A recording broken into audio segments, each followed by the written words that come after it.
Good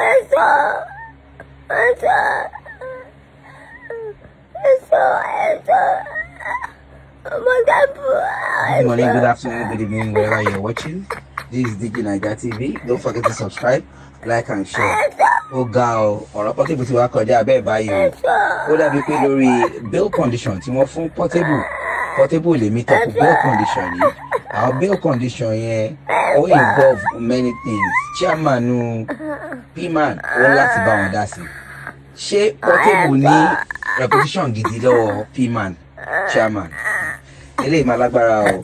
Bẹ́ẹ̀ ni wọ́n láti remind ẹ̀ sí Okekura Correctional Center because wọ́n ní bail condition ẹ̀ kò lè mí ìtẹ̀ rárá at all. Then wọ́n dẹ̀ tún níbi àwọn shorties míì and gbogbo kìíní ó bẹ̀rẹ̀ látòrí everything started from March 19 ìgbà tí Portable jáde tó bẹ̀rẹ̀ sí accuse Saheed Osupa tó ní Saheed Osupa ó ń drag òun down kò fẹ́ kó ní ó go viral. Meanwhile ó lọ lo orin olórin láì consult ẹni tó lórin ó ṣáà di yanpanyanrin láàrin àwọn méjèèjì.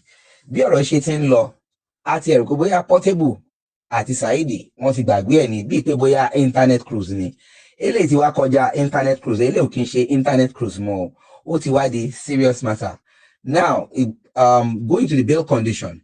The bail condition given to Portable includes 2 shorties with sum of 1 million each, and one who must be either chairman of or secretary of Performing Musician Association of Nigeria, while the other must own a landed property in Government Reserve Area (GRA) with a valid certificate of occupancy (C of O).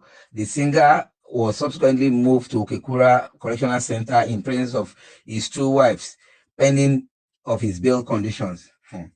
Ṣé kò ń ṣe pé Zazu ti wá wọ̀ báyìí? Ta ló máa wá dúró fún báyìí? Ó ti bọ́ ara ilé, ó ti bọ́ ara oko, ó ti bọ́ ara ọ̀nà. Ẹ ṣe àjọ tún máa gbọ́ lọ. Ó ní recall that the PRO of Kwara State Police Command, SP Adetoun Ejire Adeyemi, on Sunday night said the petition instituted against him by King Saheed Osupa alleged that Portable during a live Instagram broadcast on March 19, 2025 and made defamatory remarks against him, accusing him of jealousy and attempt to sabotage his career. In a viral video, Portable was quoted as saying, "This man, they try bring me down, bring my shine. It be like person with a chop snail with shell. Him no get sense. Osupa na tortoise. When Apple Music and Spotify won't drop money for me, na him remove my song from platform, make I no see money." Ha. Portable ti wá fẹnu já wá bẹ̀rẹ̀. Ta ló máa wá bẹ̀bẹ̀ fún Portable báyìí? Ta ni ó máa wá bẹ̀bẹ̀ fún Portable báyìí? Àwọn yẹn ti bẹ̀rẹ̀ sí ń pariwo Portable àti prison.